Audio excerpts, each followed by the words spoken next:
Bombay high court ने 15 वर्षीय एक नाबालिग दुष्कर्म पीड़िता को गर्भपात की अनुमति देने से इनकार कर दिया है। डॉक्टरों की राय के बाद हाईकोर्ट की औरंगाबाद बेंच ने यह फैसला सुनाया है। दरअसल डॉक्टरों के पैनल ने कहा है कि नाबालिग के गर्भ में पल रहे 28 हफ्ते के भ्रूण को यदि अभी गिराया जाता है तो शिशु के जिंदा पैदा होने की संभावना है, जिसके कारण उसे नवजात देखभाल इकाई में भर्ती कराने की जरूरत पड़ेगी। Justice RV. घुगे और जस्टिस वाई.जी. खोबरागड़े की बेंच ने 20 जून के अपने आदेश में कहा कि यदि कोई बच्चा जबरन प्रसव कराने के बाद भी जिंदा जन्म लेता है तो बेहतर है कि वह बच्चे के भविष्य को ध्यान में रखते हुए गर्भावस्था की अवधि पूरी होने के बाद प्रसव की अनुमति देगी।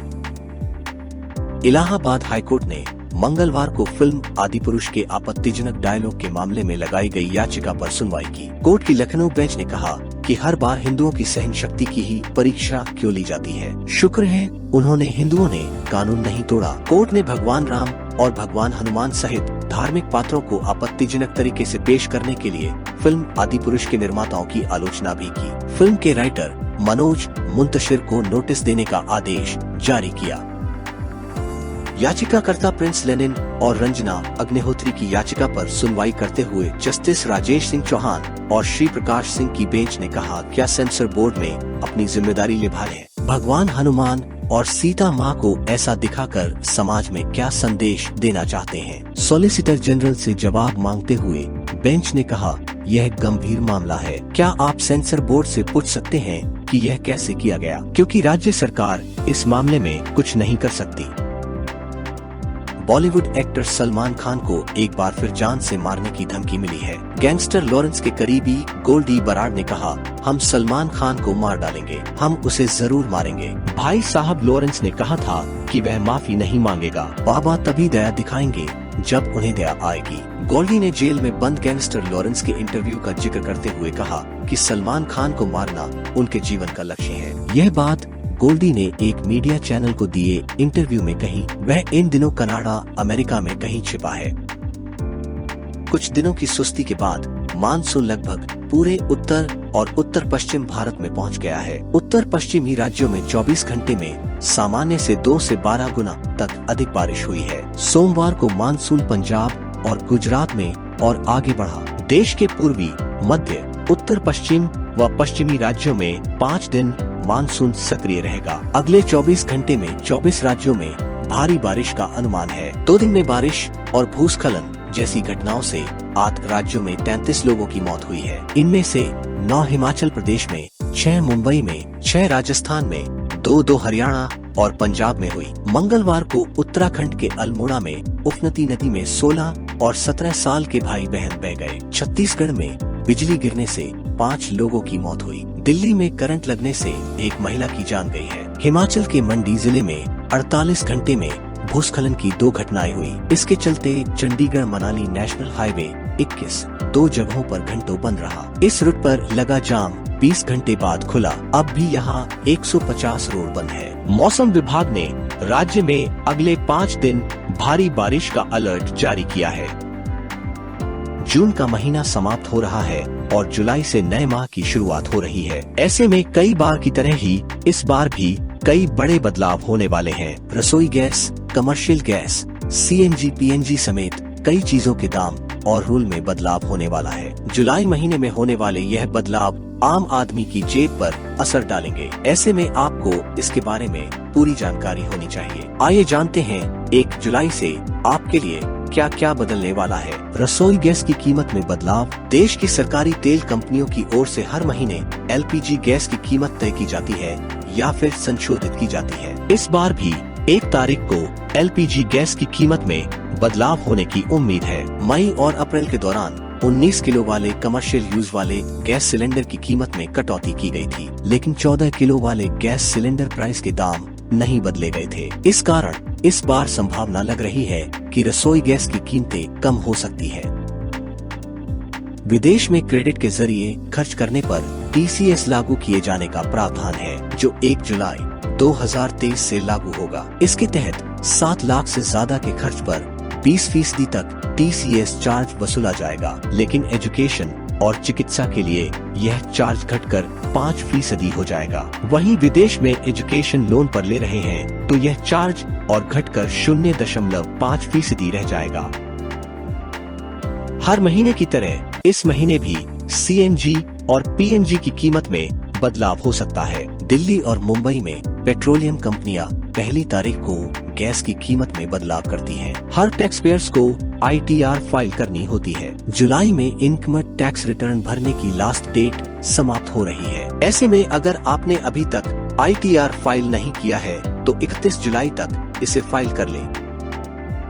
दिल्ली की रोज एवेन्यू कोर्ट महिला पहलवानों के कथित यौन उत्पीड़न के मामले में बीजेपी सांसद और भारतीय कुश्ती महासंघ के निवर्तमान प्रमुख बृजभूषण शरण सिंह के खिलाफ दायर आरोप पत्र पर संज्ञान लेने के संबंध में अपना आदेश 1 जुलाई को सुनाएगी। अतिरिक्त मुख्य मेट्रोपॉलिटन मजिस्ट्रेट हरजीत सिंह जसपाल ने कहा कि यह एक लंबा आरोप पत्र है और उन्होंने मामले में सुनवाई स्थगित कर दी। प्रधानमंत्री नरेंद्र मोदी ने आज भोपाल में बीजेपी बूथ कार्यकर्ताओं को संबोधित करते हुए यूनिफॉर्म सिविल कोड का जिक्र कर विरोधी पार्टियों पर जमकर निशाना साधा है। PM ने कहा कि दुनिया के अधिकतर मुस्लिम देशों में 3 तलाक को खत्म कर दिया गया है, लेकिन यहाँ कुछ राजनीतिक दल अपने फायदे के लिए मुस्लिम भाई बहनों को भड़का रहे हैं। PM ने कहा, यूनिफॉर्म सिविल कोड के नाम पर मुस्लिम भाई बहनों भड़काया जा रहा है। एक ही परिवार में 2 तरह के नियम चलेंगे क्या? देश के संविधान में सभी के लिए एक समान कानून की बात कही गई है। यहाँ तक कि सुप्रीम कोर्ट भी बार बार डंडा मारती है, लेकिन ये लोग वोट बैंक के भूखे लोग हैं। बूथ कार्यकर्ताओं को संबोधित करने से पहले भोपाल में ही PM मोदी ने एक साथ 5 वंदे भारत ट्रेनों को हरी झंडी दिखाई।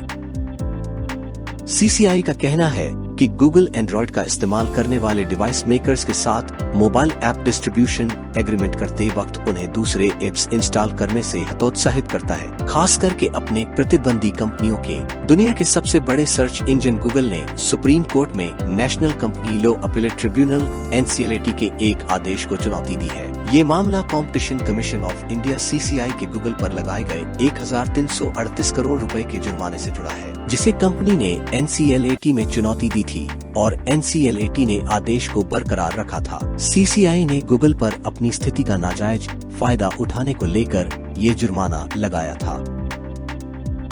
भारत अब अमेरिका के बाद विश्व का दूसरा सबसे बड़ा रोड नेटवर्क वाला देश बन गया है। भारत ने विरोधी चीन को इस रिकॉर्ड में मात देते हुए उसका दूसरे नंबर का खिताब छीन लिया है। सड़क परिवहन मंत्री नितिन गडकरी ने मंगलवार को एक प्रेस कॉन्फ्रेंस में इस बात की जानकारी दी है। उन्होंने कहा है कि 2014 के बाद से भारत ने सबसे ज्यादा रोड नेटवर्क के मामले चीन को पीछे किया है और पिछले 9 सालों में देश में 1.45 लाख किलोमीटर सड़कें बनाई गई है। प्रेस कॉन्फ्रेंस में गडकरी ने अपने मंत्रालय के पिछले 9 सालों में किए गए कामों को गिनाया। उन्होंने कहा कि पिछले 9 सालों में भारत ने कई ग्रीनफील्ड एक्सप्रेस वे भारत के सड़कों में जोड़े हैं। National highway authority of India NHAI जल्द ही दिल्ली मुंबई एक्सप्रेस वे पूरा करने वाली है। यह भारत का सबसे लंबा एक्सप्रेस वे होगा। गडकरी ने बताया कि 9 साल पहले भारत में 91.287 किलोमीटर लंबी सड़कें बनी हुई थी। मणिपुर में इस समय हालात अच्छे नहीं हैं। राज्य में 3 मई को शुरू हुई हिंसा की आग आज तलक धधक रही है। सैकड़ों लोगों की मौत हो चुकी है, जबकि हजारों की संख्या में लोग घायल हुए हैं। शांति स्थापित करने की लाख कोशिश की गई, लेकिन स्थिति अभी भी जस की तस बनी हुई है। वहीं इस बीच हिंसाग्रस्त मणिपुर में महिला कार्यकर्ताओं ने सुरक्षा बलों के खिलाफ मोर्चा खोल दिया है। हजारों महिला कार्यकर्ताओं ने सुरक्षा बलों के ऑपरेशन को रोक दिया है। महिला कार्यकर्ताओं ने वहां की सड़कों को ब्लॉक कर दिया है। इसके चलते सुरक्षा बल अपने ऑपरेशन को सही तरीके से नहीं चला पा रहे हैं। सुरक्षा बलों का कहना है वहां की महिलाएं जानबूझकर सड़कें ब्लॉक कर रही है। भारतीय सेना ने ट्वीट कर कहा कि मणिपुर में महिला कार्यकर्ता जानबूझकर सड़कों को ब्लॉक कर रही है और सुरक्षा बलों के ऑपरेशन में हस्तक्षेप कर रही है। ऐसा करना किसी भी तरह से सही नहीं है। राज्यसभा की 10 सीटों के लिए चुनाव की तारीख सामने आ गई है। इन 10 सीटों में से 6 सीटें पश्चिम बंगाल से, 3 सीटें गुजरात से और 1 सीट गोवा से हैं। भारत निर्वाचन आयोग द्वारा जारी प्रेस नोट के मुताबिक इन चुनावों के लिए 6 जुलाई 2023 को अधिसूचना जारी की जाएगी। 13 जुलाई नामांकन की आखिरी तारीख होगी। 14 जुलाई को नामांकन की जांच की जाएगी और 17 जुलाई तक नाम वापस लिए जा सकेंगे। इन सीटों के लिए 24 जुलाई 2023 को सुबह 9 बजे से शाम 4 बजे तक मतदान होगा और शाम 5 बजे से मतगणना शुरू हो जाएगी। मुसलमानों के सबसे बड़े त्योहारों में से एक ईद अल अधा बकरीद से पहले बृहद बेंगलुरु महानगर पालिका BBMP ने सोमवार को नई अधिसूचना जारी की। इस अधिसूचना के मुताबिक सार्वजनिक स्थानों जैसे सड़कों, अस्पतालों, स्कूलों, कॉलेजों, पार्कों और पूजा स्थलों के परिसर के अंदर या बाहर जानवरों की कुर्बानी पर प्रतिबंध लगा दिया गया। अधिसूचना में कहा गया है कि सिर्फ अधिकृत बुचड़खानों को पशु वध की अनुमति है। BBMP की अधिसूचना के मुताबिक यदि कोई व्यक्ति या संगठन दिशा निर्देशों का उल्लंघन करते हुए पाया गया तो उन पर कर्नाटक राज्य पशु बलि अधिनियम 1959 धारा 3 के तहत मुकदमा चलाया जाएगा। इसके तहत 6 महीने तक की कैद अथवा जुर्माना या दोनों हो सकते हैं। नियमों का उल्लंघन करने पर भारतीय दंड संहिता की धारा 429 के तहत 5 साल तक की जेल भी हो सकती है।